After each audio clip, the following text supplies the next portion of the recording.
Hello friends, welcome back to my channel study with Aanchal. जैसा कि आप जानते हैं कि मैं अपने चैनल पर सीटेट से रिलेटेड वीडियोस अपलोड करती हूँ। आपको पता है सीटेट का एग्ज़ाम जो है अब 7 जुलाई को है। फॉर्म फिल हो चुके हैं, तो पूरे आपके पास 3 महीने हैं अपनी तैयारी करने के लिए। सीटेट वैसे बहुत हार्ड नहीं है, बट देखा जाए तो इतना ईजी भी नहीं है, क्योंकि अब जैसे जैसे एग्ज़ाम आ रहा है हर साल डिफ़िकल्ट होता जा रहा है।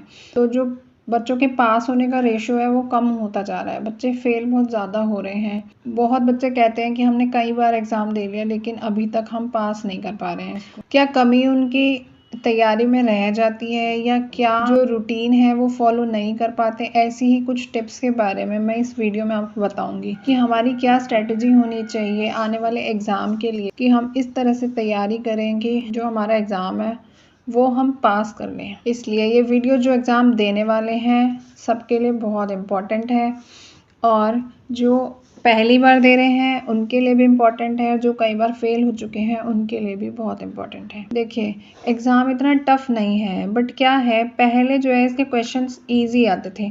मैं अपनी बात बताऊँ, मैंने खुद इसे 15 दिन की तैयारी में क्लियर कर लिया था। बट अब अगर हम देखें तो एग्ज़ाम की लैंग्वेज काफ़ी चेंज हो गई है। एग्ज़ाम जो है वो पूरा कंसेप्ट बेस हो गया है। कोई मतलब हम ऊपर ऊपर से पढ़ के एग्ज़ाम को क्लियर नहीं कर सकते। हमें पूरे बेसिक कंसेप्ट पढ़ने पड़ेंगे, पेडागोजी को अच्छे से पढ़ना पड़ेगा, तब हम एग्ज़ाम को क्लियर कर पाएंगे। इसीलिए आपको अभी से तैयारी करनी स्टार्ट कर देनी चाहिए। अब क्या करना है आपको, मेरे हिसाब से सबसे पहले आपको सिलेबस को देखना चाहिए। सिलेबस को आप 2-3 बार देख लीजिए, उससे आपको पता चल जाएगा। सिलेबस के बाहर बिल्कुल मत जाना। सिलेबस को जब कई बार देखेंगे और उसको प्रीवियस ईयर पेपर से मैच करेंगे तो हमें क्या होगा, ये पता चल जाएगा कौन से टॉपिक से कितने क्वेश्चन पूछे जाते हैं। उस टॉपिक पर ज़्यादा ध्यान देंगे जिससे ज़्यादा क्वेश्चन पूछे जाते हैं। और फिर क्या करेंगे, देखिए अब ऐसा नहीं है कि हाँ हम प्रीवियस ईयर पेपर को ही निकाल कर एग्ज़ाम क्लियर कर देंगे। हमें उसके अंदर की स्टडी भी करनी है, क्योंकि एग्ज़ाम जो है वो कंसेप्ट बेस है, मतलब हमें थ्योरी में जाना पड़ेगा। इसके लिए हमें क्या करना है, एनसीईआरटी को कवर करना होगा। जो सीटेट एग्ज़ाम है वो मतलब अगर हम 2 चीज़ें कर लेते हैं उसमें तो बड़े आराम से एग्ज़ाम निकल जाता है। वो 2 चीज़ें क्या हैं, एक तो है एनसीईआरटी। जितने सब्जेक्ट आते हैं इसमें उनकी एनसीईआरटी को हम करें। पेपर 1 के लिए 3rd to 5th की एनसीईआरटी एंड पेपर 2 के लिए 6th to 8th की एनसीईआरटी, इनको हम कवर कर लेते हैं। उनकी हम चैप्टर्स को पढ़ लेते हैं। अगर हम उनके अंदर के चैप्टर्स को पढ़ेंगे एनसीईआरटी के, तो हमें पढ़ने से क्या होगा, हमारी जो अप्रोच होनी चाहिए, मतलब हमारी एक तरह से थिंकिंग है वो टीचर वाली होनी चाहिए। हमारी समझ विकसित हो जाएगी उससे। उसमें नीचे थोड़े कॉलम में एक पेडागोजिकल इशू, टीचर्स के लिए टिप्स दी होती हैं, वही तो पेडागोजी होती है। तो वो पढ़ने से हमें समझ में आता है, हमारी सोच जो है वो एक टीचर की तरह बन जाती है। क्या है सीटेट एग्ज़ाम, हमें टीचर की तरह सोचना है बस। हम क्या करेंगे, एनसीईआरटी के चैप्टर्स को पढ़ेंगे, फिर उनको पढ़ने के बाद हम प्रीवियस ईयर पेपर लगाएंगे। एक एक चैप्टर को कवर करते जाएंगे, फिर प्रीवियस ईयर पेपर को लगाएंगे। फिर भी हमारे मार्क्स कम आते हैं तो हम बार बार देखेंगे कि हमारे मार्क्स किस जगह कम बन रहे हैं। उस टॉपिक को हम नोट करेंगे, उस टॉपिक को फिर से रिवाइज करेंगे। हमें एनसीईआरटी 3rd to 5th की करनी है और 6th to 8th की। अब किस किस के लिए, देखिए 5 सब्जेक्ट आते हैं इसमें, English, Hindi, maths, EVS and pedagogy. Pedagogy के लिए तो आप ये कर सकते हैं, जो सिलेबस दिया है उसका एक एक टॉपिक दे रखा है, तो हम एक एक टॉपिक को यूट्यूब पे सर्च करके और टॉपिक वाइज उसको पढ़ लीजिए। जब आप 2-3 बार पढ़ लेंगे तो आपकी समझ में आ जाएगा। फिर क्या करना है, जो सब्जेक्ट है उसको मैंने बताया कि आपको एनसीईआरटी से पढ़ना है। ईवीएस के लिए 3rd to 5th की एनसीईआरटी को हम पढ़ लेंगे तो हमारे लिए बहुत हो जाएगी, उससे बाहर हम नहीं जाएंगे। साइंस के लिए हमें 6th to 8th की एनसीईआरटी पढ़नी होगी, जो पेपर 2 के लिए है। मैथ्स के लिए भी हम 6th to 8th की एनसीईआरटी पढ़ेंगे तो हमारा काम बन जाएगा। बट मैथ्स के लिए हमें क्वेश्चंस की प्रैक्टिस करनी होगी ज़्यादा से ज़्यादा।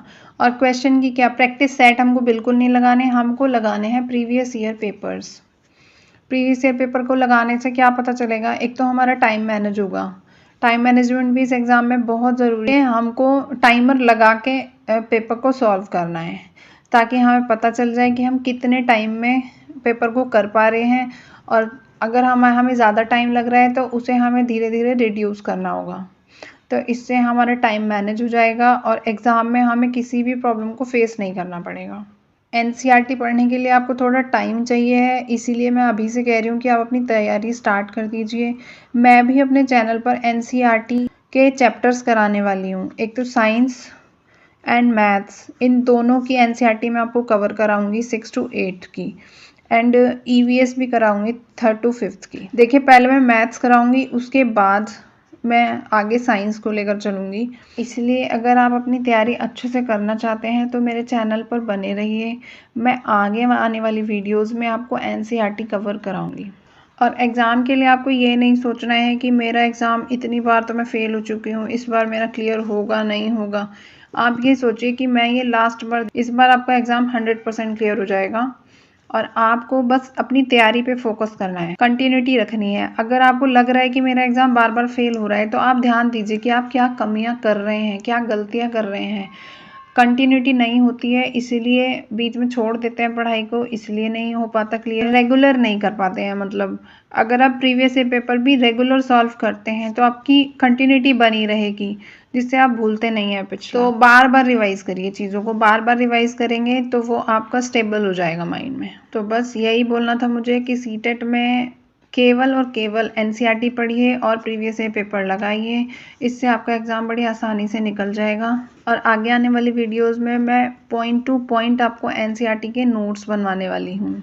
इसी तरह हम सब्जेक्ट को कवर करेंगे। So please make sure subscribe my channel. CTET एक कंसेप्ट बेस एग्ज़ाम है, इसमें किसी भी एक्स्ट्रा एफर्ट की ज़रूरत नहीं होती है, बट आपको एक टीचर के तरीके से सोचना होता है, बच्चे को समझना होता है, बच्चे को सेंटर में रखना होता है। अगर क्वेश्चन का आंसर बच्चे के हित में दिया जाए तो आंसर सही होगा। बस एक टीचर की तरीके से सोचना है और देखना है कि क्वेश्चन में क्या बच्चे के लिए सही है, वही आंसर सही होगा। तो जितने भी हम सीडीपी के टॉपिक्स अच्छे से पढ़ेंगे, एनसीईआरटी को अच्छे से पढ़ेंगे, तो उससे हमारी सोच है वो थोड़ी डेवलप होगी। जब हमारी सोच डेवलप होगी तो हमारे क्वेश्चंस इजीली निकल जाएंगे। चलिए, ऐसी ही कुछ इन्फॉर्मेटिव वीडियोस के साथ मैं आपसे नेक्स्ट वीडियो में मिलूंगी। Thank you for watching.